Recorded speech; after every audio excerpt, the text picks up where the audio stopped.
if it goes up on the screen and everything. Yeah, look at that. Technology working. All right, good afternoon, everybody. How we doing? Good, good. Oh, I know it's tough. It's Monday, our favorite day.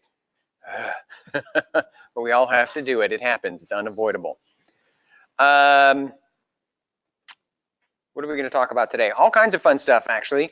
We're going to be discussing some fun tools, some neat little things that you can do to help you out with your modeling. Just a couple of tricks and some fun little tools that will make some more challenging changes in shape a little bit easier for you, maybe. These tools aren't meant to replace insert edge loop tool, extrude tool, multi-cut tool. Those are still your bread and butter. You go to those day in, day out. That's how we model. We just use those three, which is, thank goodness for that. It doesn't get more complicated. But in some instances, there are some like specialty things that we can do that will make it a little bit easier. And sometimes these things will actually help us. So those are some tools we're going to get into today. However, they come with a warning. Dun, dun, dun. See, that's the danger music. These new tools are kind of cute and fun, but sometimes they can create some very bad geometry, some very evil geometry. And what we're talking about largely is Boolean's operations.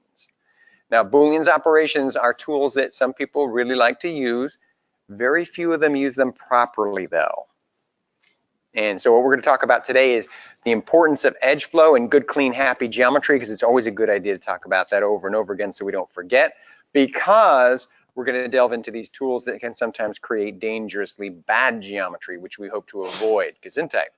So again, make sure you're taking note of the fact that these tools can be faster, but sometimes a little bit more dangerous. So that's what we're going to concentrate on, is using them properly so that we don't hurt anybody. Other thing I wanted to talk to you guys about, definitely in terms of the lecture time. Make sure you're paying attention and taking notes and talking about and working with me in what we're talking about right now. I've seen a couple of you kind of go astray a little bit and you're trying to work on your assignments in class time.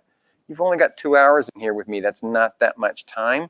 And the time/information you're missing will hurt you much more than the 2 hours you gain in trying to work while you're in here. So just as a personal suggestion, I know you're under a crunch. You guys all have lots of work to do and not enough time to do it. I get that. That's this field, though. Does that make sense? That's the way that works. You can't miss out on the information that will help determine your level of success. Does that make sense? That 2 hours that you gain by trying to get something done in here is going to equal 6 hours of misery because you don't understand what you're doing with the new material. Does that make sense? So it's dangerous to do that. I got to put that out there just to try to warn you, because I got some emails over the weekend from people who are like, I have no idea what's going on. This doesn't make any sense to me. And well, yeah, because you didn't hear the material. You were working on something else at the time. And I know you guys are thinking, oh, the teacher doesn't know. I'm just one face in the crowd. I know who's listening. I know who's taking notes and paying attention. And I know who's working on other assignments or doing other things completely. Does that make sense? And when those people come to me and they say, hey, I don't understand what's going on. Yeah, of course you don't. I totally understand that, because you were not actively engaged in the learning process. You were doing something else. It was class related in most instances, which is great, but you're still distracting yourself from stuff that can make a difference in your future in this class. Does that make sense? Just want to put that out there for you. It's not a good idea. It's not worth it. It's only 2 hours. You can get through this and still have time to work on what you need to work on. But you will be spinning your wheels a lot longer with the information you don't have. And honestly, the only reason I bring it up, because honestly, you're old enough. You guys are old enough, right? You're big boys and girls. I don't have to tell you. It's not a good idea to not pay attention because you'll pay for it later. But here's the thing. Starting next class, lecture 8, we're going to start talking about UVs and UV mapping, which is very challenging material. And if you are not on your A game, paying close attention and taking great notes, that stuff will eat you alive. And I want you to be prepared. Again, I'm not trying to scare you. I'm a red pill guy, though. I'm going to tell you what I've seen and what I've known so that you can benefit from that and not fall into those pitfalls that I've seen other people fall into. Does that make sense? Just trying to prepare you guys for that kind of thing. So again, Way smarter to be in it during lecture time than not. So true. There's a lot of classes that you can sit in and do some other stuff while they're talking. But from this class on, it's not going to be that way. Yeah, it doesn't really. See, every single thing that comes out of Steve's mouth is pertaining to what you have to know and turn around and show us that you know, right? Mm-hmm. That's what these projects are for, right? That's the only way we can grade you is you turn around and show us that you know what comes out of Steve's mouth, you're understanding, right? That's what Steve, that's what grading's all about. We would love to go, hey, everybody gets 100. Yeah, exactly. If we would say, hey, everybody knows exactly everything that's coming in your mouth, then we could say, hey, everybody gets 100. But we can't gauge that until you show us that you know that. So exactly, that's how it comes out. That's the layout. Absolutely. No, it's funny that you say that, because this morning I was taking a shower and I was thinking that at the same time. I was like, because I'm typically working even when I'm not when I'm not working. But I wonder about these things and I worry about them and I try to make sure everybody understands the importance of it. And I was thinking the exact same thing. How do I impress upon them the importance of that? Because it is a big deal. I mean, you've noticed we cover a lot of material in a short period of time. So obviously, if I could have less things to teach you, I would do it. My job is easier if I have to teach you fewer things. That gives me way less stuff to grade. We spend way less time, barreling through information. We can go nice and slow. We can listen to reggae music, and heck, we can bring hammocks in here. But yeah, that's what I'm talking about, right? Drinks with little umbrellas in them. But bottom line is that's not this. Unfortunately, that's not the way it works. So we really got to bring our A game every day and be sure we are invested completely in the class, because this is the material I have been told I must teach you, and you are responsible for moving forward from this class. So it's going to come out of your pocket somewhere, literally or figuratively. So you might as well do the time and do it right. You may only get one chance at this, so you want to do your best. Does that make sense? These opportunities, these crossroads don't happen often, so take advantage, please. All righty, so let's get into today's material. Again, some fun stuff that we're going to learn, but first, again, reiterate the idea that we want to take a good look at polygon faces and edge flow and the importance of neat, clean geometry. Now, in terms of quads and edge flow, because we've been talking about these things a lot, quads and edge flow is the idea that we want to have nice, happy, quadded geometry, faces with four sides whenever and wherever possible for this class, right? But they do take on a variety of different shapes. And the important thing for you to realize when it comes to nice edge flow and nicely quadded geometry whenever and wherever you can do it, that doesn't mean you can't build everything you want to. And that's the important thing. You can build anything you want. It's just there's this added level of challenge to it. And then that's the hard part. And again, that's the part where you really show your skill. Because you can make anything you want to. Just there's some rules that sort of govern good math. And a lot of that good math comes from your edge flow and your faces in terms of the number of sides on there. So first off, quads. All of these count as quads. They don't have to be perfect squares. They can have all kinds of a variety of shapes. As long as it's got four sides, you're good to go. Your tools are going to work. You have a lot fewer issues. And if you've got anything that changes shape at all, we refer to that as deformation or deformation. That stuff that bends and changes shape. Quads do a marvelous job of changing shape.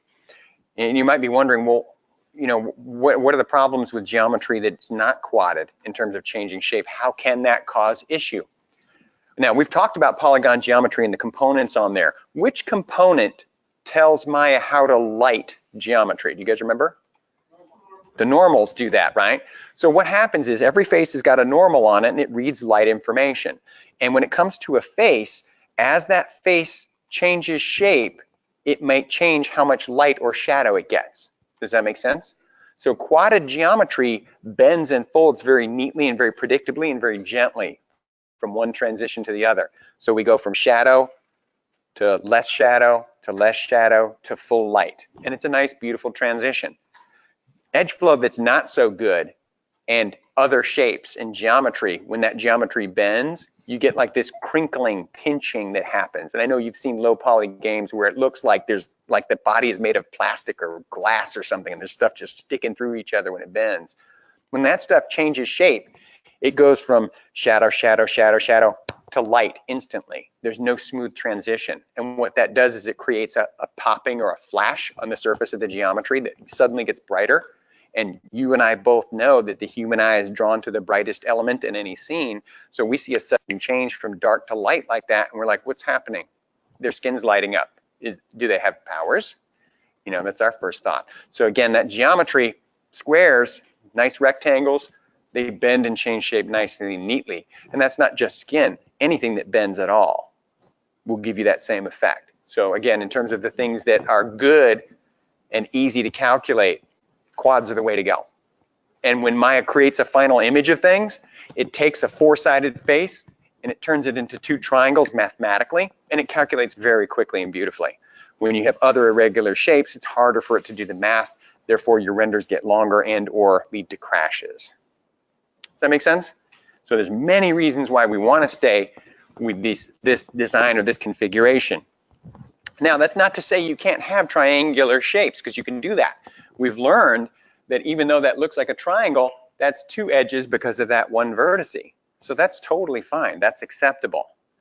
But what you can't do is take a look at a triangle and then like use your multi-cut tool and go, boop, and stick a vertex on there and go, all right, it's four-sided, because then the face on this side is not four-sided anymore. Does that make sense? And then we have an unsupported vertex. We know that's not, we can't do that either. So you can hit the shapes you want, even though it looks like it's a triangle. Now, here's where we start getting into some four-sided faces that are not good. Okay, we don't want interior vertices.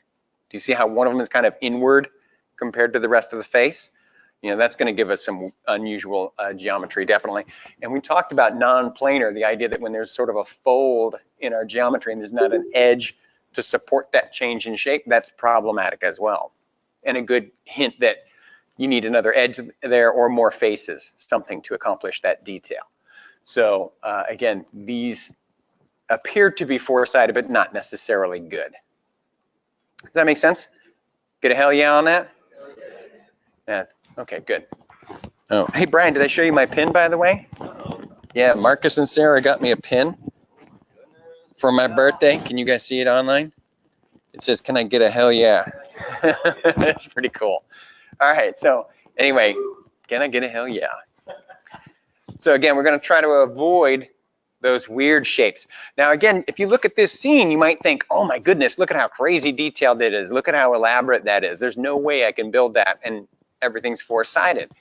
But the truth of the matter is, if you look at that image closely, those are all four-sided faces. They're disguised somewhat in some instances, but they are four-sided. So you can achieve anything you want to build. It's just that added level of challenge when you're trying to make it four-sided. All right.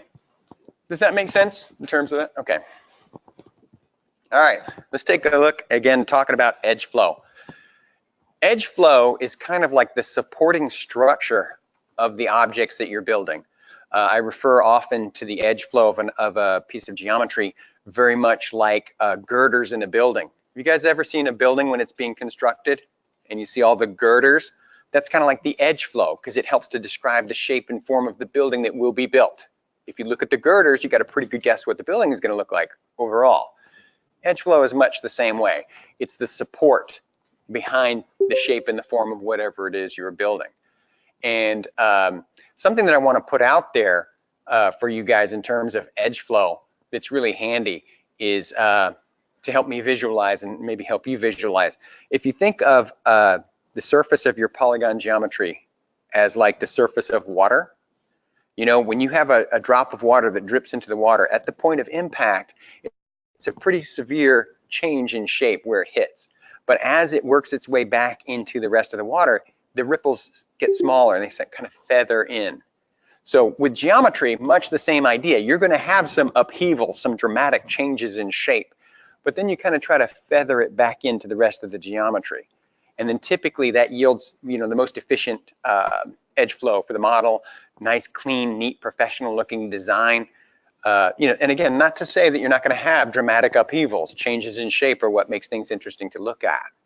So, but again, after that, it kind of eases its way back into the rest of the mesh. Does that make sense a little bit? Okay, just think about that in terms of when you're trying to create these dramatic changes in shape, but realize that edge flow is still important. And again, the edge flow sort of holds the various changes of shape and the detail elements of whatever it is you're trying to build. In terms of edge flow, just a couple of terms we'd like you guys to really have a good hold on, because people will ask you about your models, and it's really important that you're able to speak to them in such a way that you're conveying your knowledge and your understanding of what it is you're doing. And it just makes you sound more professional when you can really sort of master these terms and ideas. So I want to make sure you guys are pretty solid on edge flow and what that means. And an aspect of edge flow is the edge loop. And again, in terms of an edge loop, what we're talking about is an edge that connects back onto itself within the same object. It's sort of a continuous loop, beginning to end, flows through the whole thing. And if I want to select an edge loop, who can tell me how to do that? If I want to select an edge loop on a, I can double click on the edge and it will select the entire edge and insert edge loop. If you use that tool, we'll throw an edge loop through quadded faces that are continuous. And that's the key. They got to be quadded and continuous, and it will do that. So these edge loops, super handy, again, to support the structure of the object we're talking about. Versus edge flow, which is kind of how the edges support and structure shape and form. The edge flow shows, and typically when we're talking about edge flow, it terminates. You can see that this edge just sort of stops. But again, it's sort of the girders that hold the shape and form of the object together. Is that making sense for you guys? Is that working? Good. Again, these are great terms to be able to utilize when talking about your work, because they're going to ask you as an artist, what made you choose to do this? What made you choose to do that? You know, if you are in an interview situation. All right, so this brings us to the danger zone. The Booleans. Booleans tools are like running with scissors. Definitely. Something you should always do, but keep the blades out so everyone else gets hurt. No, that's not what I said. I did not just give you guys permission to run with scissors. What you have to do, exactly. What you have to do is, again, you got to be careful with these things. And to be honest with you, if you ask some of the classes that follow this one, and they're like, why are you teaching these people Booleans? Don't even mention it. Wrong, you're the devil for even showing it to them, right? But when we sat down and talked about it, I said, well, here's my rationale. A lot of people use it because it's easy, but they don't necessarily use it properly. So I would rather teach you how to use it properly, and then you make the call whether you're going to be smart about it or not. Does that make sense? Rather than pretend it doesn't exist. I'm not a stick my head in the sand kind of person, so I don't think that's right. I think if I show you how to use it right, better, more efficiently, then that's the better way to go rather than pretend it's not there. You know, if you pass a knife to someone, you hold the blade, you give them the handle. Does that make sense? Smarter use of it, nobody gets hurt, or a lot fewer. All right, so we're going to talk about the Booleans, but again, we got to be careful with them while we're using them, and I just want to put that out there. They are fast, but they are very reckless. Okay, it's kind of like the idea that, you know, I can give you a bucket of paint and say, paint my house, and you can just take the bucket and throw it at my house, and technically you did paint it. Yeah, but it's really messy, right? So there's always parameters, and that's why we talk about edge flow and the importance of, before we get into the Booleans, because the Booleans can definitely wreak havoc with nice edge flow. So you got to be careful with these guys. Now, and an important note, in some instances, the order that you select the pieces of geometry when you do these various operations will determine the outcome. So be aware, did I select this one first or that one first? So in some instances, it makes a difference, in some not. But let's take a look. First, where do Booleans live? Well, if you go to mesh, you will see Booleans. And there's three different operations. We're going to be talking about union, difference, and intersection. Those are the three sort of varieties of Booleans. And they all do interesting and very funny things. We're going to delve into those. Oh, and I have to draw you some circles first. Yeah. We'll just say those are two geometry spheres. Does that make sense? Okay. You guys can see these okay? You guys are okay with these? Okay, let me know if you can't. All right, now, the first Booleans operation we're going to take a look at is the Booleans union operation. And the union operation is, and in this instance what I did was I took my Lego character and I created a sphere and I just stuck it in my chest, selected my chest and the sphere, and I did the union operation. And the way union works is you're basically taking two pieces of geometry, you stick them together, and Maya fuses them together. It is no longer one, it's no longer two things, it is one thing. And Maya creates a new node for it. And whatever you can't see is removed. Whatever's on the interior is removed, because things need to be hollow, right? Like a chocolate bunny. So when we're using the Booleans operation, I've got these two spheres. When I run the operation, what I don't see on the inside of this sphere, gone. It's just vaporized. It completely disappears. And you end up with this. Does that make sense? So when you take a look at my character here, the sphere, the parts of the sphere that are in my chest are gone. They're totally gone. The part of my chest that was covered by the sphere, totally gone. It's like it disintegrated instantly. And these two pieces of geometry are now fused together, making this new, very Frankenstein-like version of what I previously had. Does that make sense? Crazy how fast and weird this looks. Now, if you're looking at this as a piece of geometry, does this edge flow look good to you? Do you see the problem right away, right? Maya does not fix the edge flow at all. It just, hey, you want to stick these two things together? You know, a dragon and a frog? You got it. A fraggin. So it's just going to stick it together like some crazy scientist, and it could care less about things like rendering, mathematically sound geometry, edge flow, quads. No way. Let's just see what it does, right? Go ahead. Oh, we're going to talk about that. We are going to talk about that because that is an important thing you can do. But we'll get into that, not just yet, but good thinking. Does this make sense though, union? What's going on? Literally, it fuses it together like some kind of bizarre experiment. All right, so that's the union. Let me fix my design. Let's go to the next one. Booleans intersection. The intersection is kind of the opposite of the union. Think of it as the union in reverse. And what happens is you take two pieces of geometry, you stick them together, and Maya gets rid of everything that's on the exterior of both objects, and it keeps the middle. So in the instance of our two spheres that we had, if I grab both of those and I run my intersection, Maya gets rid of the outside of this sphere and the outside of this sphere, and it leaves the part that we would have had removed in the previous operation, the union. So intersection is where they intersect, and that's what it maintains. So the part of the sphere, and this is a same two pieces of geometry, just different operation. So the part of the sphere that was covering my chest is gone. The part of my chest that was covering the sphere is gone. And it took the insides and fused them together. And again, the edge flow is not there. Same issue as we had before, but now it's stuck together. And again, honestly, for these operations, I think it uses the normals to figure some of this stuff out, because it seems like when the normals are not receiving light, that's the area that it retains in this instance.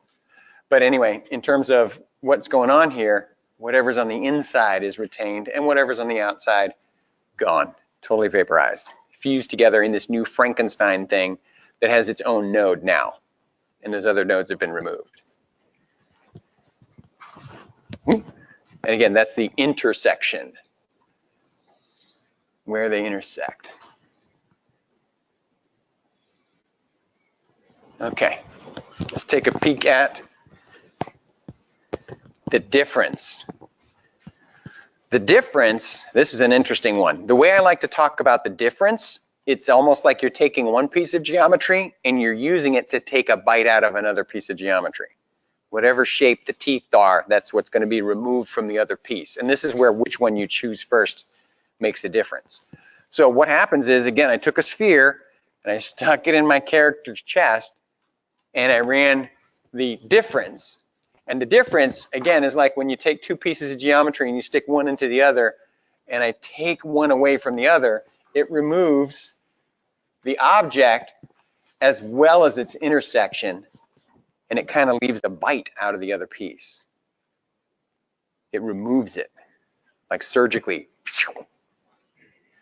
So when I take that sphere and I stick it into my character's chest, the sphere disappears completely, and anything that was inside that sphere is gone, like a black hole, totally gone.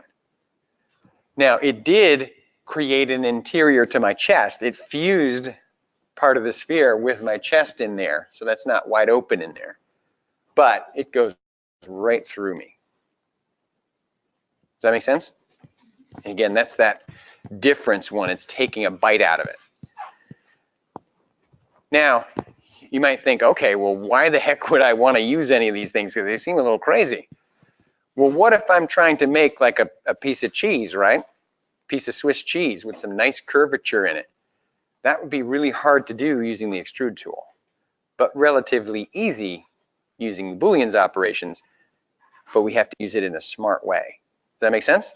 Okay, so let's delve into some Booleans and play, of course, because it's fun. And then we'll do a couple more activities that are going to help us out with our understanding. So we're going to be doing some activity. You know, we see the little activity slides. So that means we go back to Maya and we set our project to the activity file folder, your buddy and mine. File set project. And in my documents folder, I have my 3DF year and month folder. I choose my activity file folder and set it. And then I go to File, Open Scene. And I want my big bad bridge.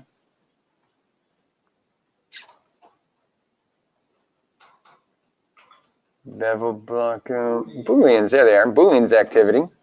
Open that guy. And for the Booleans activity, we've got these 6 pieces of geometry, and they're all identical.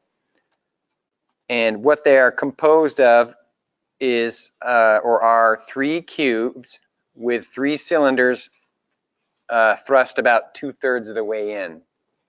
Right? So they're all exactly the same. And I made them different colors so that you can see how they affect when you use the Booleans on them. So in this first one, if you select both pieces of geometry and just hold shift to grab them both or do a marquee selection, either is fine. And we go to Mesh, Booleans, Union. And again, when you run the operation, what happens is Maya fuses the 2 things together and it makes a new thing, right?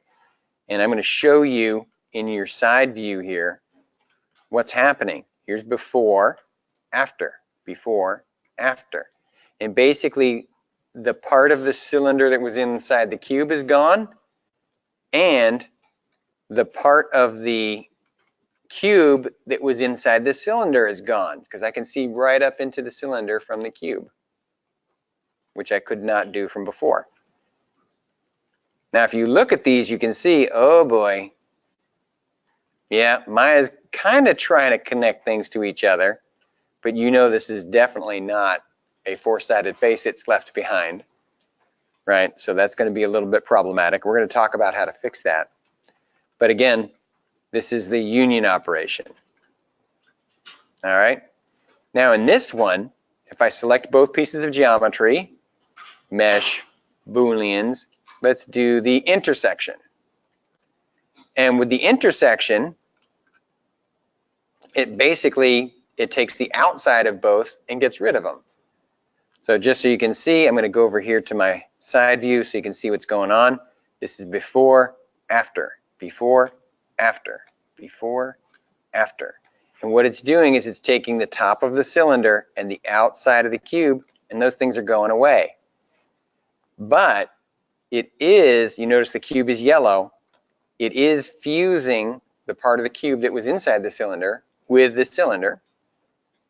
And it's making this, again, obviously an n-gon on top, but this is this new shape based on sort of what those two come together to make. And again, it's the opposite of the union, because this is the piece that got removed in the previous one. That's exactly what's missing on this first one. All right. Now the last one is difference. Remember, that's the one where we have one take a bite out of the other. So if I chomping sound is encouraged. So if I grab the cylinder and then grab the cube, and I do mesh Booleans difference, the cube basically takes a bite out of the cylinder. And again, just to let you see that one, the cube takes a bite out of the cylinder, right? And you'll see there's a little bit of the cube there filling the cylinder in. But what if I grab the cube first and then I grab the cylinder? Mesh Booleans difference. Well, then the cylinder takes a bite out of the cube. And now I can chalk up my pool cue, right? So again, Maya's trying to connect things a little bit, but obviously this is illegal geometry and stuff that's going to give us issue. But it is fast. Does that make sense? Okay. So again, in this instance, in the difference is where it becomes a big deal which one you picked first. All right. Now, let's take a look at how we can play with this a little bit smarter. You're going to have to select these pieces of geometry and just delete them, because otherwise you can't hide them because their names are different once you make that new thing out of them. But you'll see there's another layer down here with some fun stuff to play with. So if you make that visible, you can see how this stuff works.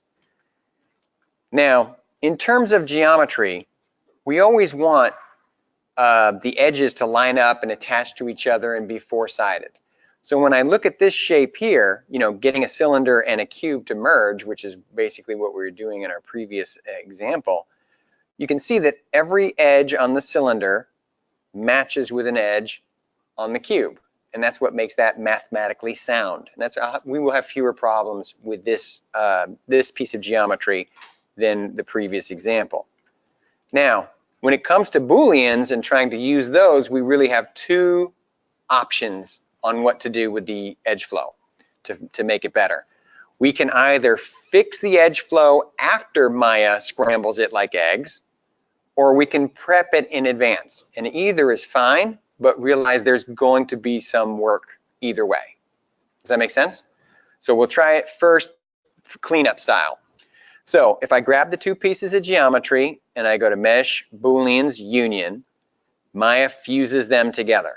All right, now they're one object.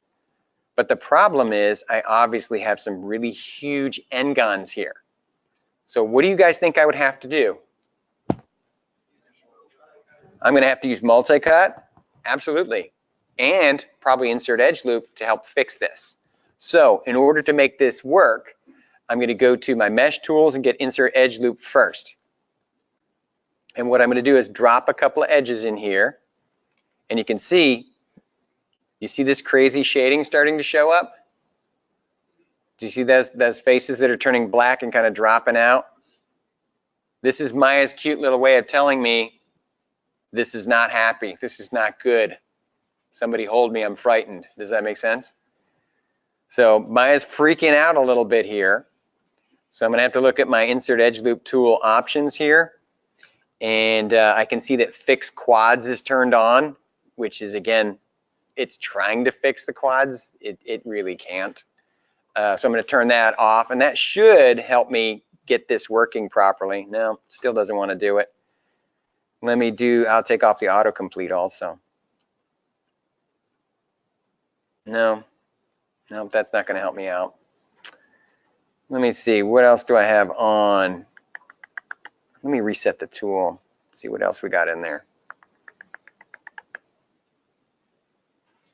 Multiple edges, distance from the edge, distance from the edge. No, I don't want any of those, but I definitely don't want fixed quads on there, because that's what's giving me some really unhappy geometry.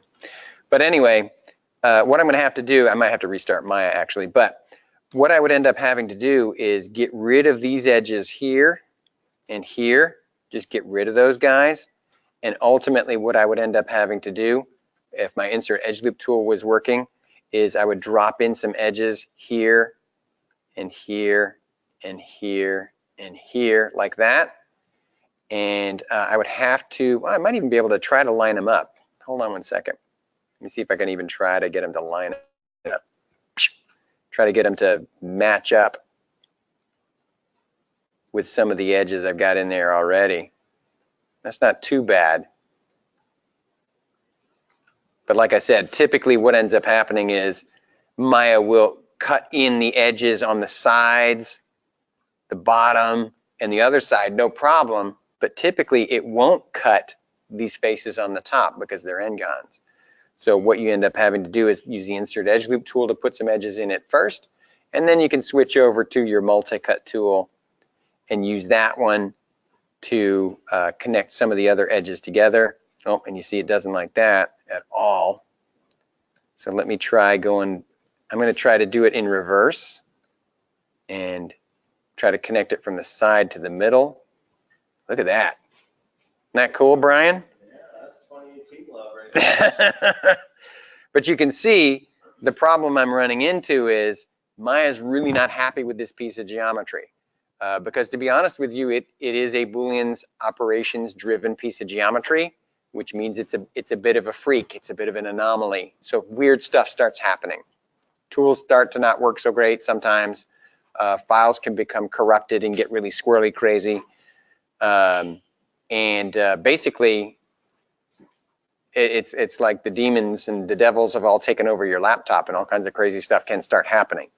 I have had instances where that happened to me, and what I ended up having to do was export the geometry into a separate file, export it as an OBJ or something like that to kind of clean all the extracurricular information off of it, and then bring it back into a brand new file, because this one's got issues now at this point. I just got to take it out of there completely and bring it in somewhere else. So, but in some instances, it will let you fix it. So I don't want you to feel like there's no way to fix it. It is possible to fix it. Is there anybody who's having success with fixing it? Okay, it's working for you a little bit? Okay, good, good. Again, it's squirrely once you start using Booleans. Sometimes it'll work and sometimes not. It's about being patient, really. Some of us are having success with it, and obviously at this juncture in time I am not. But sometimes it works and sometimes it doesn't. But really the smarter way, in my opinion, to use Booleans is what we were talking about earlier, and that's prep your geometry in advance.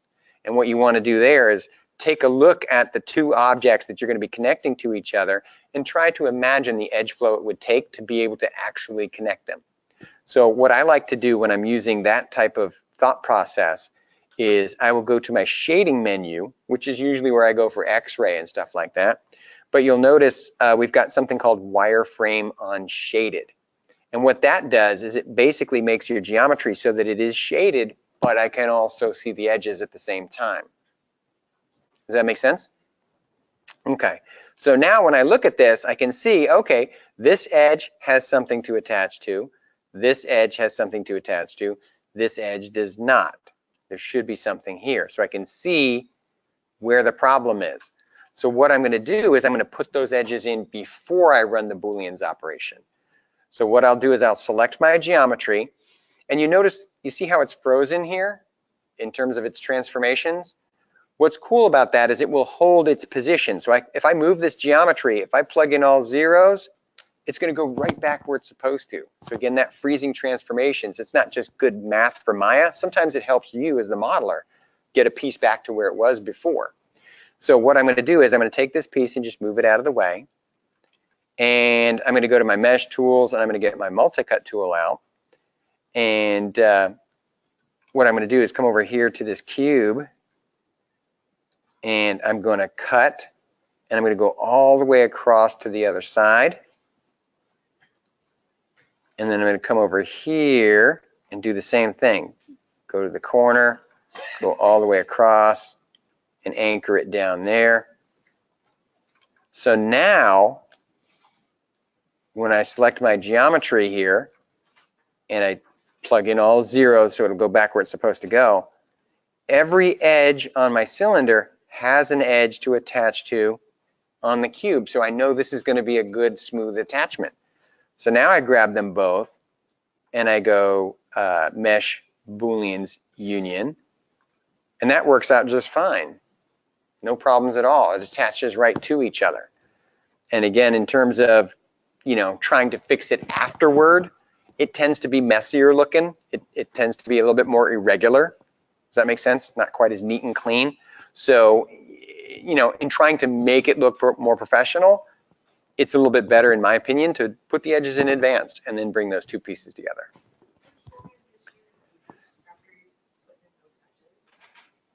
Union. Union, yep, same one as I did in the previous example. But this one, it's already, everything's connected properly, and I'm not having any issues like I was with that first one. Yes?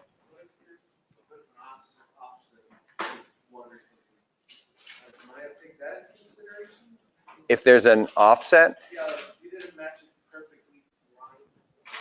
Oh, you mean what if something was not quite perfectly lined up? And that does happen. What do you think you would do? What's your first thought?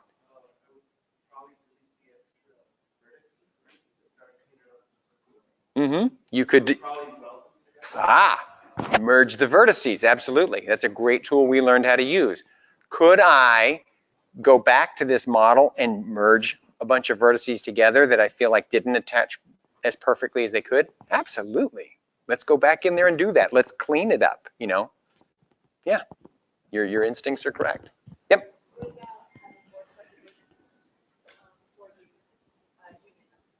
Well, again, the issue is if you've got more edges on one than the other, you're better off trying to put the edges in that you need. So for example, if I've got a cylinder that's 20 sides, right, and I'm trying to attach it or fuse it with a cube that's only got effectively 4, you know I'm going to have to put in how many more? 16, right? So I'm going to have to space those in, try to make sure I get their spacing right. It's going to be harder, but it tends to look a lot neater when you put those edges in advance because you have more control. Because literally you could decide, well, if it's 16 and I've got 4 sides, you know, how many do I need on each side? And you can literally set the insert edge loop tool for that number and it will space them the appropriate amount. Does that make sense? It just looks more neat and organized and it works way better. Yeah, good question though. Go ahead. So then the trick to using booleans is to basically prep the objects beforehand and then use it. Exactly, and that's what I prefer to do. Prep the geometry in advance and then run it, and then fix it if you need to. Whereas if you just straight up booleans, there could be a lot of cleanup. And it tends to look messier, you know what I mean? Like, we're human beings, so not math machines. Most of us anyway. So it tends to not look as neat and clean. And you know, you're always trying to convey professionalism with your work. I don't know, have you guys ever seen a demo reel for a modeler? Demo reel is a portfolio of their work. And they always show off their wireframes. They want to show you, not only can I model beautiful things, but look at this nice edge flow. I am obviously competent. Does that make sense? And that's why they do it. Look at this edge flow. Look at that edge flow. So you always want to impress people with your ability, not only with what they see, but with the mathematically sound geometry you create. Because I have definitely seen some gorgeous models that are statues. Those things are never going to move because the geometry is so bad, there's no way it's going to deform properly. Does that make sense? And that stuff is useless. I mean, it's good to look at, but that's it. All right. So the lessons that we're starting to learn, I'm hoping, is that you're realizing when it comes to fusing pieces of geometry together using Booleans, one of the most important elements is having the same number of edges on both things. Does that make sense? With an odd number of edges, it's a problem. So if I'm trying to make like a microphone and I've got a 20-sided cylinder that I'm trying to fuse with a sphere, how many sides should be on my sphere? 20, absolutely. So I got to make sure they've got the same number so they line up. And you know, the question is, will Maya line stuff up for me? Heck no, absolutely not, because I can have this sort of offset somewhat and then do my mesh Booleans union, and Maya doesn't care that it doesn't line up properly. So in that instance, I'm going to have to go back in, and I might have to grab my vertices on an individual basis and move them on top of each other and then merge those vertices. Does that make sense to fix it? Or I might have to grab all the vertices and using a threshold that appropriately makes it so that only these two vertices will go together, not this one and that one. Then maybe I could get them to fuse that way. But again, it starts getting messier that way versus just line them up in advance, make sure they're good to go. And then when you run your Booleans, they attach neat and clean and everything's all good. Make sense? Hell yeah?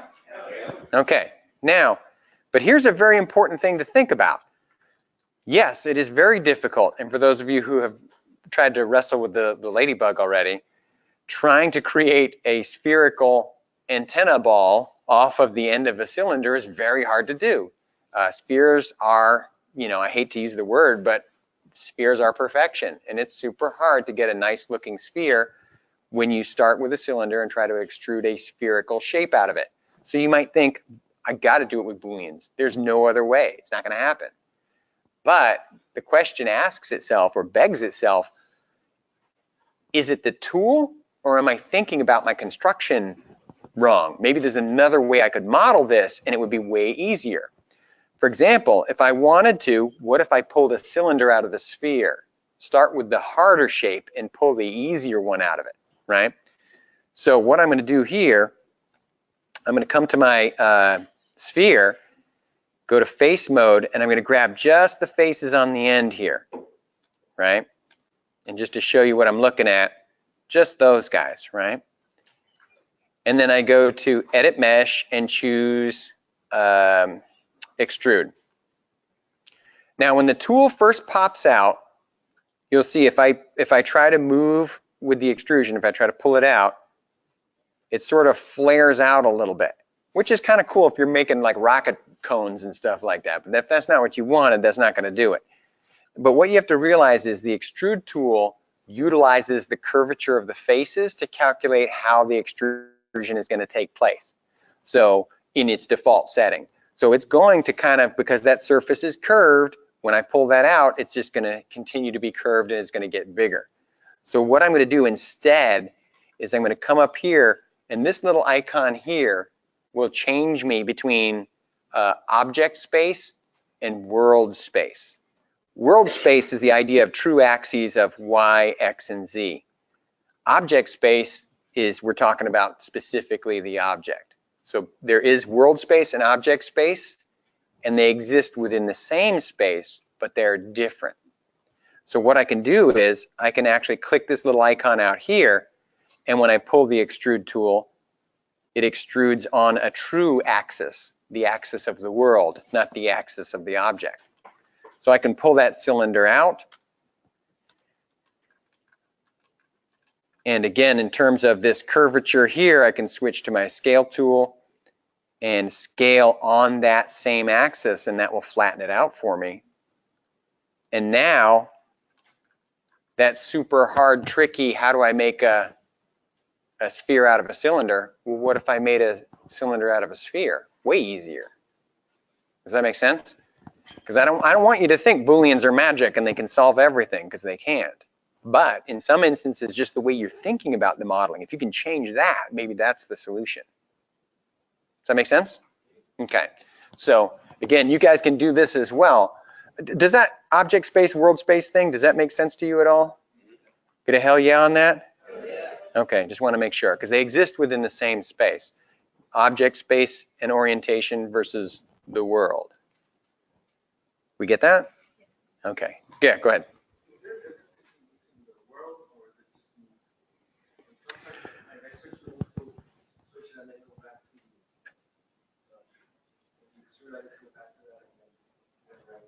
Yes, in one instance, and this is, I'm not sure why this happens because I haven't quite figured that out, but if you take a look, let's say I grab these faces, right, and I do an extrusion, edit mesh, extrude, and I immediately switch to the move tool, which operates on world space coordinates, right, and I pull this out.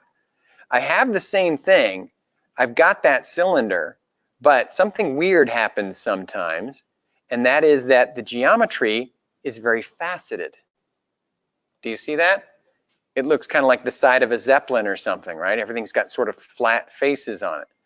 But if I do edit mesh extrude and then I use that world space icon and pull it out, I don't get that faceting. Does that make sense? So why does it do that when I switch to the move tool? I'm not really sure. But exactly, now you got to go soften the normals to try to take it back to a different angle. Does that make sense? So why does it do that? I don't know why it did that. But you can see that gives you more of the result you were looking for. It's a good question though. All right. And that's what I love about questions. Aren't you guys like, wow, I'm so glad he asked that, because if I did an extrusion and switched to my move tool and it was all faceted, I think I did something wrong. Just the way it does the math and what it does. All right, so you guys all able to do this? I'm just gonna walk around real quick. Brian will walk around with me. I just wanna see that you guys are able to do this extrusion as well and get that nice straight cylinder off the end. And because that's going to be super handy with some of the stuff you guys are trying to build.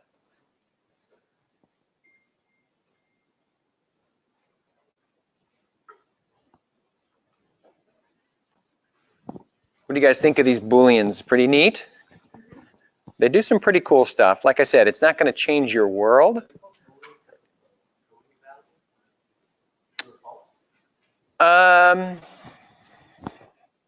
You know, I'm not entirely certain why they chose Booleans as a name for it, but I'm going to look into that because that's interesting to me also.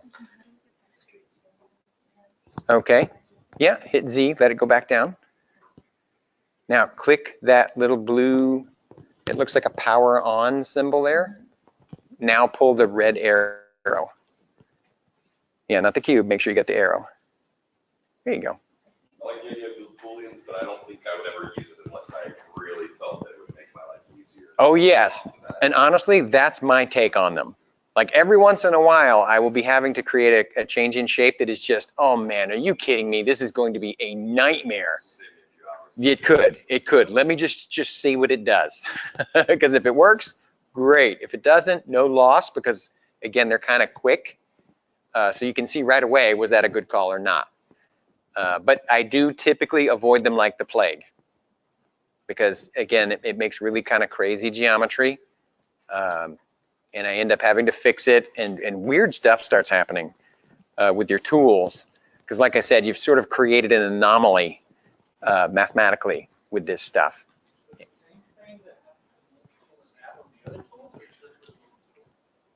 I think it's just the move tool. But yeah, that's just something odd. And it may have something to do with having to adjust the smoothing angle on the extrude tool when you do that beforehand. I don't know. I'm not really sure. But it's something I've noticed and I don't like it. So make sure you have the faces selected.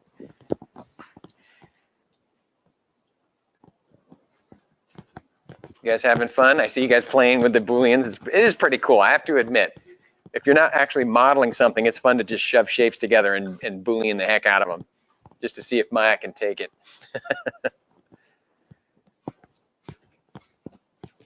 All right, cool. So Booleans starting to make some sense.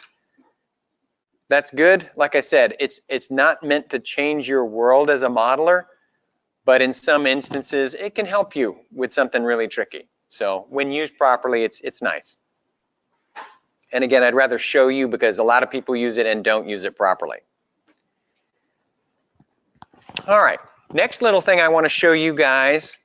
Again, it's a bit of it's a tool that people typically don't use properly, but it actually has tremendous uses, and that is the combine and separate tools. Again, most people don't use them the way they were supposed to be used, and that's why we end up with all kinds of geometry catastrophes. But we need to know how they work properly because there are actually some great things that these tools do, and that's really the way they were supposed to be used. So we're going to talk about those. In terms of the combine and separate tool, this one's kind of a little bit easier to understand if we just work with it. So we have another exercise, and this is where we were going to work with the combine and separate tool. So I'm going to open up my, I've got an activity called combine and separate activity. So open that guy up, okay? Now in this scene, I've got 3 pieces of geometry, right? And the big thing that we've been wrestling with before we learned about hierarchy, right? We learned about hierarchy and making things move together. But before we learned about that, our big hassle was, yeah, I can move things when I use the move tool, when I select them all, but once I start rotating, they do weird stuff. And then, heaven help me if I have to scale it, everything gets all kinds of crazy. So what people typically do, and again, this is not the best use for this tool, but what they will do is use the combine tool. And what that means is they kind of grab the geometry and they go to mesh and they choose combine. And what that does is Maya then takes these 3 pieces of geometry and it gets rid of all of its information and says, okay, this is now one thing in terms of the way it behaves. So it's true, it does move as one, it does rotate as one, and it does scale now as one, not like it did before. But this is not truly modeled, and it is not truly one thing. It is many things shoved together. Does that make sense? And again, this is not how you use this tool. Because if you wanted to separate it, then you have to go to mesh and choose separate. And then that literally takes it apart again to where it's now 3 different pieces. And again, you're right back to where you were in terms of its behavior, what it was doing before you combined it, right? So all kinds of weird stuff starts happening. Does that make sense? Okay. So again, this is really not how that tool was intended to be used. But again, typically people try to use it that way.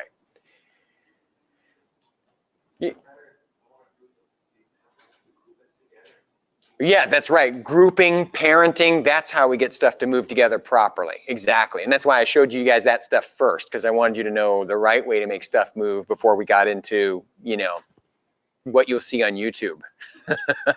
So that's not how we use this stuff.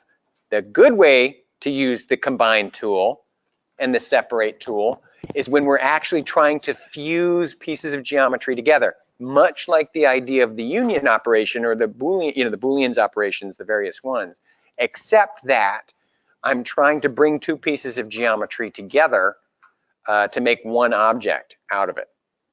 Does that make sense? Because again, in 99% of the times, you really want to use the extrude tool, you want to use the multi-cut tool, you want to use the insert edge loop, but every once in a while, you've got a really crazy complicated thing and a really crazy complicated thing, and they're attached by something relatively simple. Why can't I just stick them together? And again, I wanted you to learn how to model properly first before I showed you this, because I didn't want you trying to do modeling like this, because this is not how you model, but this is how you would combine something complex with something relatively simple. If you think of the Enterprise, the engines on the Enterprise versus the main body section, it'd be difficult to extrude all those things out of one another. But if you built the engine and then you built the fuselage and then you brought them together with that support, that would work very easily.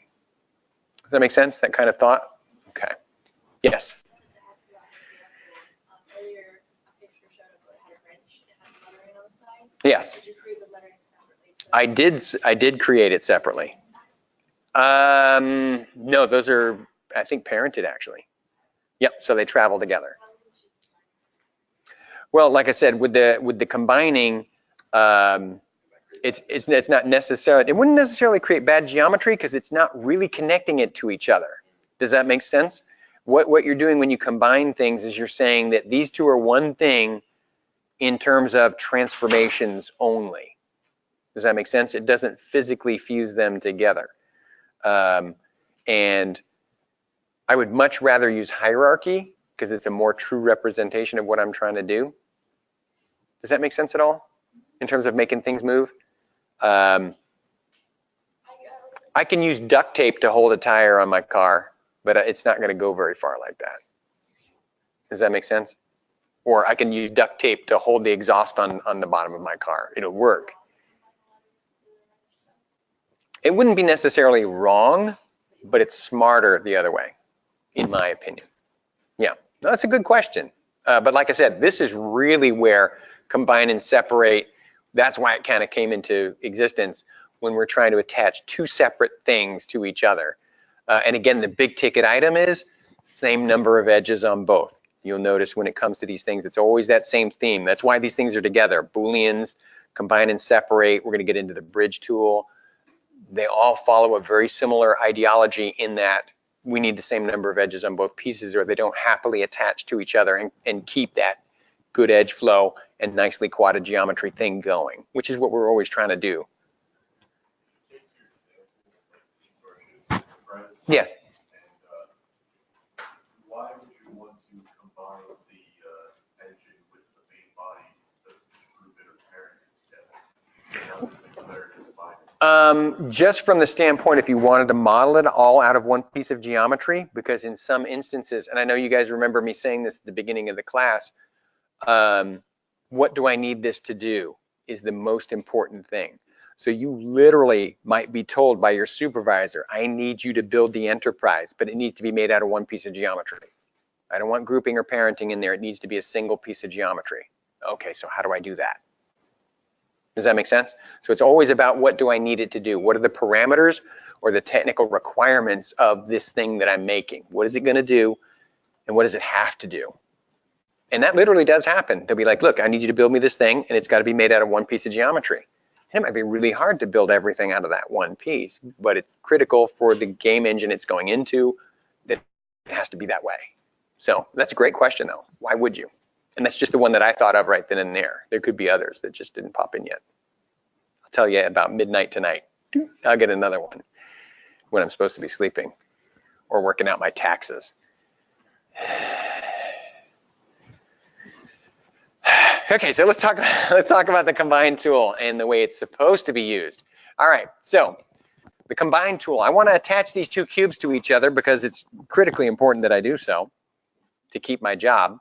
So what I'm going to do is I'm going to combine them because you cannot attach two things to each other that Maya does not view as being the same thing. So I can try all day long and Maya won't let me connect them. But if I tell Maya, actually these are the same thing, then Maya will let me connect them. So what I'm going to do is grab both objects, just hold shift or marquee, doesn't matter. And I'm going to go to mesh and choose combine. And it will literally combine the two objects. So if I select one, they both light up.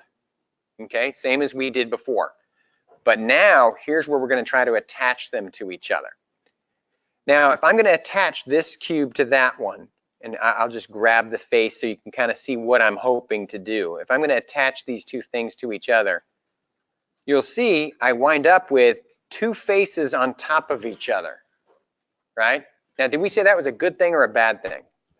That's a bad thing, right? So we don't want to do that. So what I'm going to do is I'm going to delete this face and I'm going to delete this face so they're both open.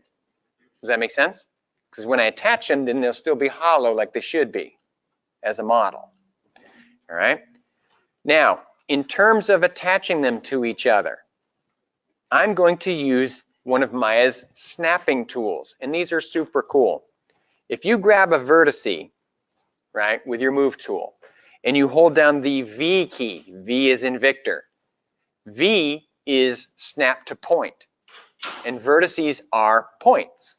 So if I hold down V and I grab the middle of the move tool with my left mouse button and just drag, that vertice is going to want to snap to another vertice. And you'll see it jumps like a magnet. Boop, boop, boop, boop. It just wants to attach to a vertice, even its own shape, right? Oh, give me a vertice, I love them, right? So what I want to do though is I want to snap it over here to this one and then just let go. Grab this one, hold V, grab the middle, drag it, and it'll snap. Grab this one, hold V, drag it, and it will snap. Grab this one, hold V, drag it, and it will snap. And I got to drag it to the one I want, right? Now, snapping is a cool thing that Maya does, but that doesn't attach them to each other. They just occupy the same space. If I grab a point here, right, and I move it, you see they're not really connected anymore. I can move that and I can see the opening. So what I have to do now is, what do you think? Merge, absolutely. So thank goodness we learned how to use that tool. So what I can do is grab the vertices and merge them. So what I'll do is I will make sure that I select just the ones that I want to merge. So I went to wireframe on purpose by pressing 4, and I grab just the 2 vertices that are right on top of each other, right? Go to my edit mesh, find my merge tool, make sure I've got a nice low number in there, and merge them. And I know what I did is merged because when I select that point and I try to move it, do you see they both move? So I know it's glued together. They're now one vertice. Now I don't have to just grab the 2 I want. If I've got a nice small threshold, I can literally grab everybody at one time and run the merge. And it should work because I've asked only the vertices that are very near to each other to glue together and not the ones that are further apart. So only these at the points will merge. Does that make sense? All right, was everybody able to do that? Let me take a quick walk around and just make sure you guys are able to use the snapping tool. The V key is snap to point. And again, that's going to be really handy for your modeling tricks. Holding down that V key and dragging that vertice. There you go.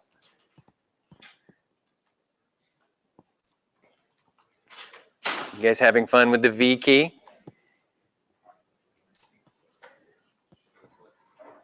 Cool. How are you guys doing back here? Good? Good. All right.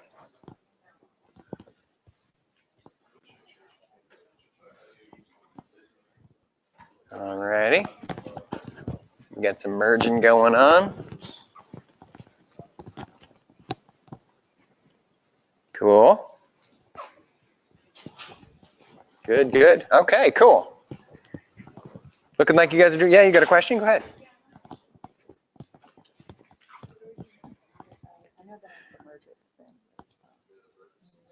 Right, go to vertice mode and select the vertices. I already selected the vertices and I already snapped them all together. Right, now, but now you have to select them to do the merge as well. So go to vertice mode. Okay, and marquee select everybody. There you go. Now go to edit mesh merge. Edit mesh. Yeah, there you go. Merge. Yep. Yep, now they're merged. Mm-hmm.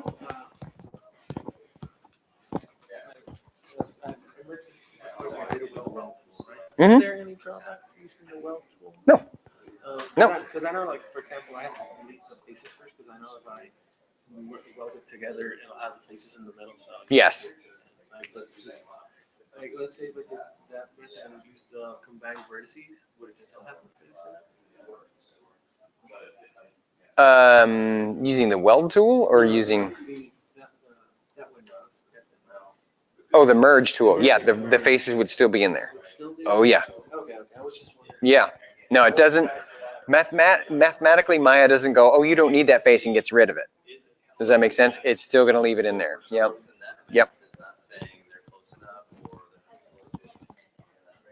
All right. Everybody feeling good about these guys? We like this? Okay, that snapping is a big thing. You're gonna love that. Yes. So with that example you're talking about, would you have to delete faces? Yes. Yep. To connect them to each other. Yes. Yep. Somewhere in there, you would have to delete faces when you brought them together, and that's why we did this little example. You may have to. Yeah, depending on the number of edges on each object. If it's the same number of edges, you don't have to fix anything. Well, because this isn't Booleans. Does that make sense? Booleans is kind of its own thing. And again, Maya behaves very strangely sometimes with Booleans. This is a safer version, if that makes sense at all. Yeah. Yeah. And again, they seem like the same thing, but mathematically, the way Maya views them, somehow it's a little bit different. Yeah, it's tricky, but that's why I put these things together so you can kind of see them all working at the side by side. I would much rather use this than Booleans any day of the week. It seems to be more sound the way Maya thinks of the material. All right. Now, that being said, we're going to look at one more tool that I think you guys are really going to love. It's called the bridge tool. The bridge tool allows you to connect two pieces of geometry, much the way using the combine tool in conjunction with merging the vertices connects two pieces of geometry together. But the cool thing about using the bridge tool is you get all these extra options on how they connect to each other. So there's all kinds of these fun additive things, and you don't have to delete the faces when the pieces come together. So there's advantages to each of the various tools, but this is a pretty cool one too. And again, I teach them together because they seem to do similar things, and I want to make sure you see the distinctions. But they do all operate from that same idea that I have to combine the geometry first before I can attach them to each other, because Maya will not let you attach separate pieces of geometry to each other. Really. Does that make sense? It has to be the same thing to connect them. All right, so let's take a look at that bridge tool. And again, this is another fun one. I think you're going to like it because it's not overly complicated, but it does some interesting stuff. Where's my Maya? Where are you? There you are.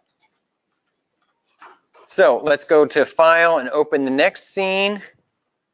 And I've got this, where are you? Bridge tool. Bridge activity, that's the one. Open that guy up. All right. So, and this one's colorful fun too. But let's take a look at the bridge tool. This is kind of cool. Again, I've got two objects and I want to connect them to each other.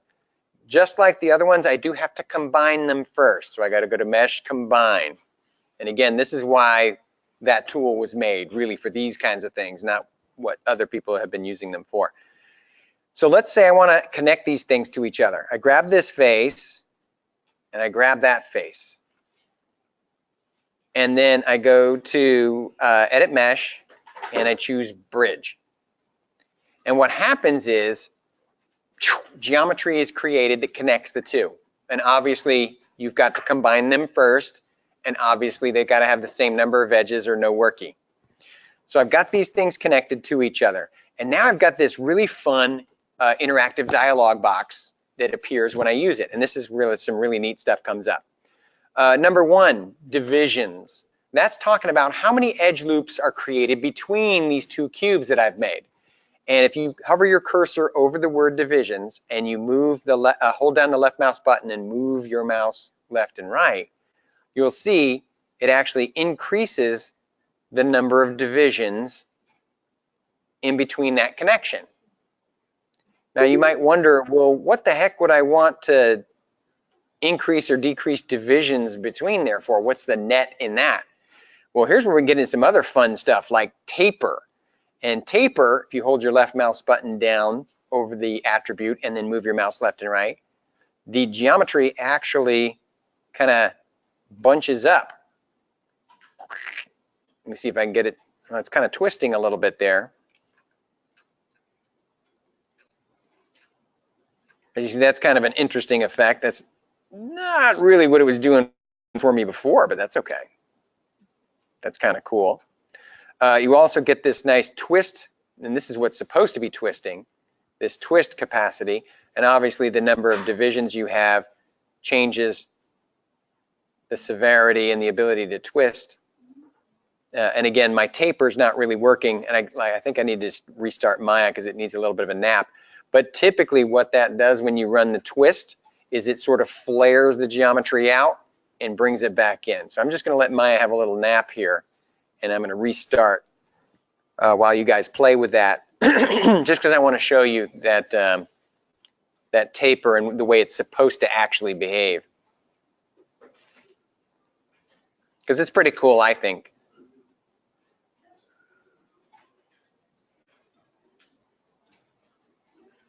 So, and you can see sometimes Maya just needs a little night time, and that's fine. You let it take a little nap. And then, once your rainbow wheel of love stops spinning, go to your bridge activity. Dee dee dee dee dee dee. All right. Here we go. Edit mesh.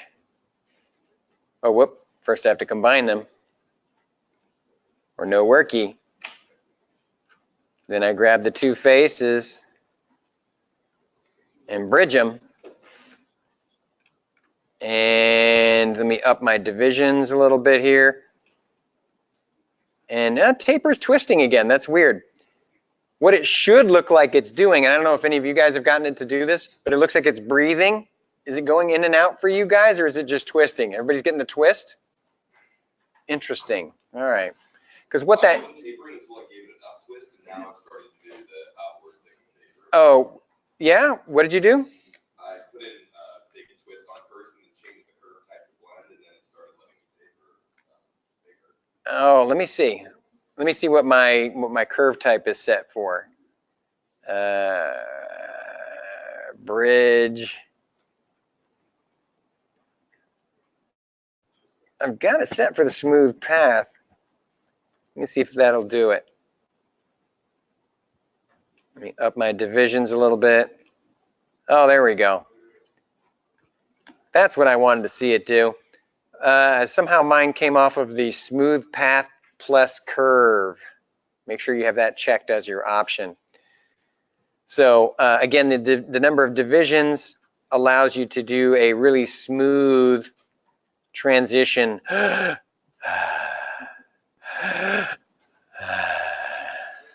Which is kind of cool if you're trying to create something, you know, some kind of interesting shape. And again, that twist thing, kind of neat because you can put a little bit of a drill bit sort of spin on stuff. So depending on what you're looking for, it's kind of cool the way you can bridge stuff together, which is kind of neat. And another cool thing about the bridge tool, because you might be thinking, okay, do I have to attach, I mean, I know they have to have the same number of edges, but do they have to be the same size?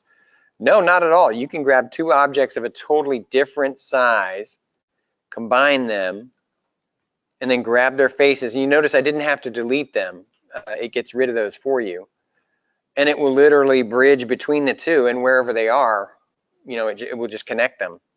So you can add divisions to add to the smoothness. And again, you get that cool taper thing.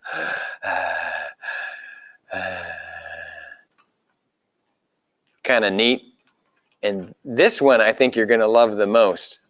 And that's how you can manipulate the shape after you've created it. Now, this one I have to give you a little bit of a preamble before we get into the tool. But in terms of modeling, this is primarily a polygon modeling class. But there are other materials that you could model stuff out of. There's another material out there called NURBS. You guys ever heard of NURBS? NURBS. It's what it stands for is non-uniform rational B-spline. And that's what happens when engineers name stuff. But the rule of polygons, the rule, if you will, that I put out there for you guys, is that between 2 points, there can only be a straight line. So if things need to be curved, you have to have many straight lines. and eventually you have curvature. Does that make sense? That's kind of the rule of polygons. NURBS are a different kind of animal. It's kind of like the difference between making something out of wood versus plastic. Its behavior is different. With NURBS, the idea is between 2 points, there's not a line, but infinite points that connect these two things together. And therefore, you can make any shape you want between 2 points. Does that make sense? It's a less linear way of thinking. Does that make sense at all? Anyway, that's how NURBS are designed. So they behave differently. But the NURBS component that we're going to talk about is called a NURBS curve. And a NURBS curve is like the idea that you could draw a line or a shape or whatever, and you would be able to pick it up and move it. It has physicality to it. So it's a line, but it's a physical line. Does that make sense? Kind of weird, like you could draw something and be able to pick it up at that point. I don't know, maybe think of it like glue, like Elmer's glue. If you drew a line with the glue and waited long enough, you could pick it up. Ah, yes, 3D pencils, yeah. So NURBS work kind of like that, the NURBS curves, okay? And these curves are made of components also. Like we have vertices, edges, and faces on polygons.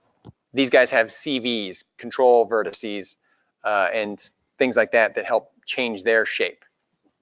So what we're going to do is we're going to connect these two pieces of geometry, but hidden inside is going to be this piece of NURBS geometry called a NURBS curve.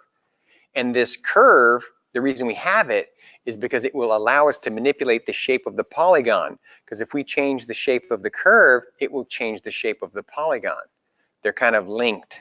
There's a history between them. Again, one of those ideas, when is history a good thing? Sometimes we want one thing to influence another thing. History is important to maintain. So this would be one of those instances. So let's take a look at how this works. Again, same process. We're still doing a bridge. So I'm going to grab the two pieces of geometry, and I'm going to go to Mesh and choose Combine to glue them together, right? So Maya thinks of them as one rather than two. And again, I'm going to grab all the faces on the end of one and all of the faces on the end of the other, right? And I'm going to go to Edit Mesh, Bridge, and again, make sure you have that smooth path and curve. That's that NURBS curve. I want that on there as an option. And you hit Bridge, and it connects the two. And you can see the curve, right? You guys see that right there? That's the curve, but we're not going to mess with it yet. Right now, it's just going A to B because I don't have enough divisions in my polygon to follow the curve.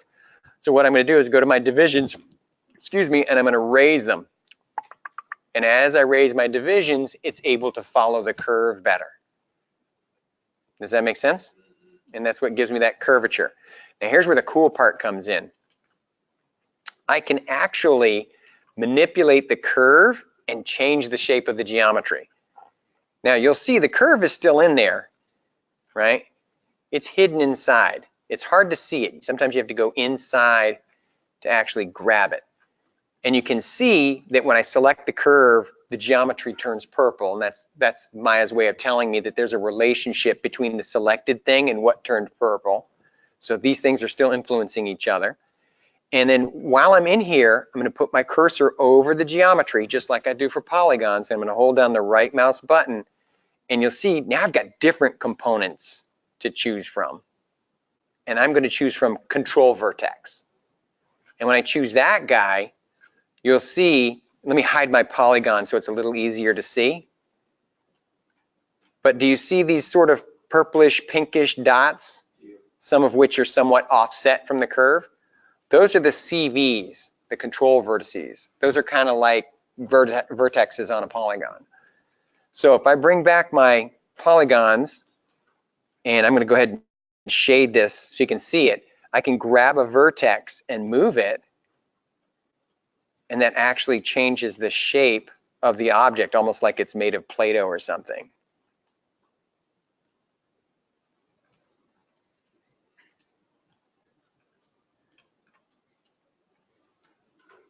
Is that cool? And as long as there's still history on that piece of polygon geometry, you can move that curve and it will change the shape of the object. As soon as you delete history on the polygon, you can't change the shape anymore. The curve does not affect it anymore. The curve is still there, but the history connection has been removed and it doesn't work. Does that make sense? Okay.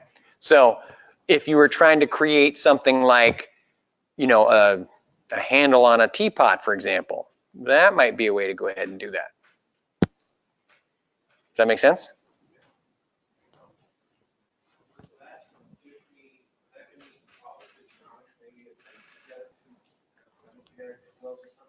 I'm sorry, what's that? That gives me problems with geometry, with like friends together and overlap. Well, here's what you have to be very careful of. The question is, will that give you bad geometry? No, it won't give you bad geometry, but you do have to be careful of over manipulating the curve to where you're creating faces that are covering each other and that kind of thing. Because it is possible to move this stuff to where you're creating not such great geometry there. Because it'll let you do it. Because again, Maya does not care. And it will let you create bad pinching and that kind of thing. So you do have to be careful of that. And for that reason, you'll see that I don't grab the vertex or the CV on the end or the beginning, either one. Because when you move those,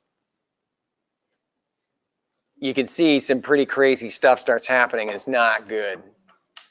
Does that make sense? So I try to manipulate just the ones that sort of follow, not the ends of the curve.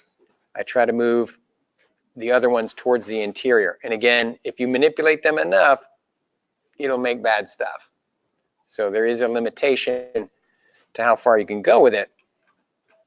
But you can make some pretty cool changes in shape and some pretty cool curvature using that bridge tool. Yes? You have to combine the pieces of geometry first. Grab the faces on both sides. It's just like what we did with the bridge tool previously. But in this instance, there's just a curve added in the middle. So you just have to make sure when you're looking at your options after you've selected the faces, make sure that your bridge includes the smooth path and curve option. And then that will give you the curve inside the geometry to manipulate the geometry shape. And again, none of these tools I've showed you today should rock your world. None of them are like, oh, now I'm a great modeler. Why didn't you show me these at the beginning of the class?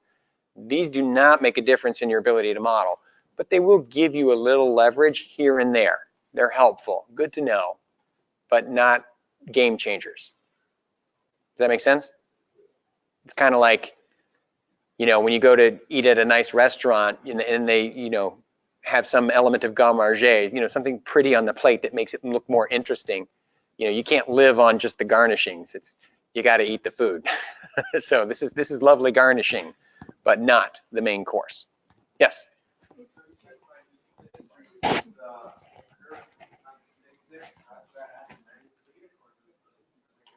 Well, if you're all done with it and you've decided, okay, I've got all the shape I want, it looks pretty good, I select the geometry, the polygon geometry, edit, delete by type history, and then now they're no longer connected and you can delete the curve and it doesn't make any difference.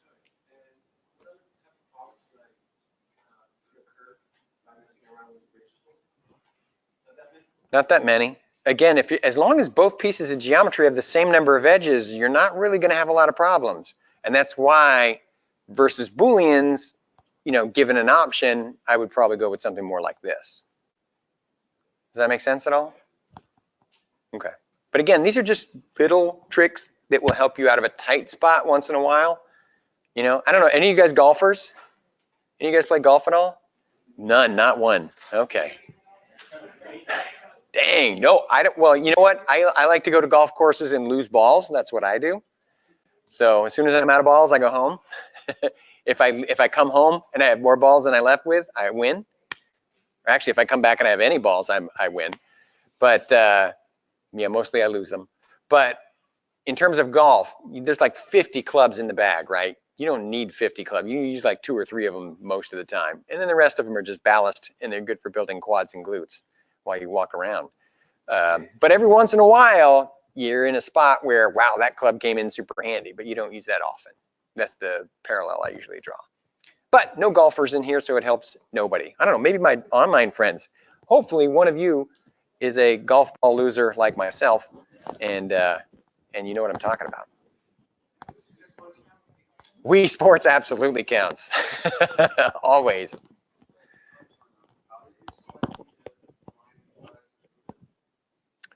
I selected components of the line.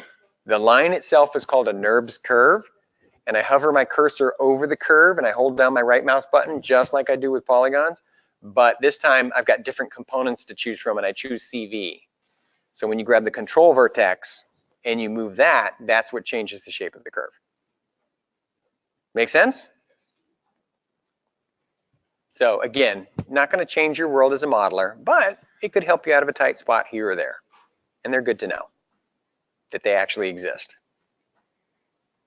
All righty, any questions about this stuff? No? Cool. All right, so let's take a look at your homework, your skill check for this class. Dun, dun, dun. Your skill check. Yes, for lecture 7. Yeah, this is another fun one. This will be pretty cool. Using the bridge tool, one of the Booleans operations, combine and merging vertices. It doesn't matter. You can use all 3 of them or just use one of them, whatever you want. I want you to make a snowman or snow woman. Your choice, your design. Build anything you want. It is wide open. But what I want to see, no matter what you make, is good, clean, happy geometry. So let's take a look.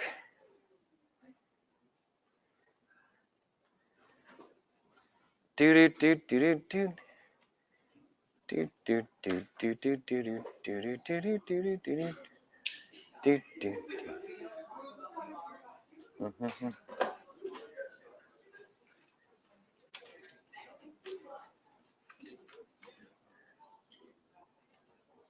All right, so here's an example of a Boolean's Frosty. And you'll notice that, of course, his eyes are not attached to his body. But when you look at the parts of his body, you'll see that every edge on one piece attaches to an edge on another piece. And that's what I want you guys to work at. Same number of edges on each piece and connect them to each other. And again, this is wide open. You can do any kind of snowman or snow woman you wish, as long as it's family appropriate. I'm sorry. I hate to put parameters on it. But we've had some fun ones. Yes, we've got our warm hugs contingent. Again, that was a pretty fun one that somebody did. And this one I think is pretty cool.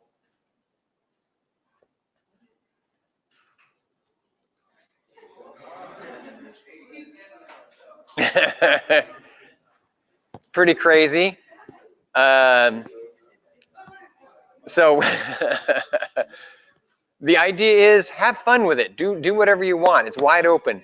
But what I want to see is I want to see you either using Booleans. I want you to combine geometry and merge the vertices properly, or use the bridge tool. Any one of those, or all 3 if you want. Up to you. Your choice. But you can make any kind of snow person you wish. So this is a pretty cool one. This is a pretty fun one, because you guys can do whatever you want. So be creative and have a good time with it. No, you don't have to leave it. I appreciate your intent to be honest with me, but the reality of the situation is, you know, you can cheat your way out of stuff, but that runs out fast. You know what I mean? So you might be able to fool me, but that's not going to get you very far, because eventually that's going to catch you. And honestly, the sooner the better on that front, because if you know, and then I'm not even saying you would do this, but what if you found a way somehow magically to cheat your way through this entire school? How are you going to get a job now? You know, you're about to be saddled with a student loan that will bury you alive if you're not working. It might bury you alive if you are working. But depending on the job you got, you do not want to be in a situation where you are not employable. That is, if it's not now, you should realize that is about the scariest thing ever. Owing a great deal of money and not having a job to get out of that.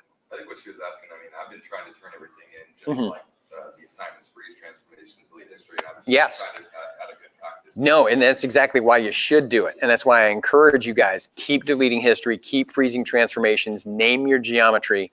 You know, just because I don't ask for it doesn't mean that's not a thing. You know what I mean? It's just good habits to get into. And, you know, that's what the foundation classes are for. Let's get into some great habits that will save your bacon later on. Because you know what's going to happen is something's going to go amok and you're going to think back and go, I bet you Steve told me to do that, didn't he? Flip, flip, flip, flip. Dang it, there it is.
Huge napping. Get plenty of sleep Tuesday night. Come in here with your A game, your notebooks, and your sharpest pencil.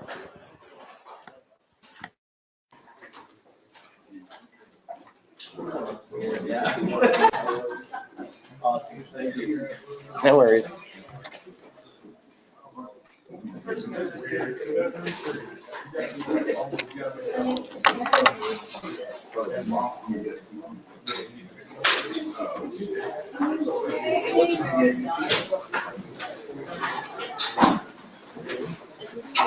Let's go.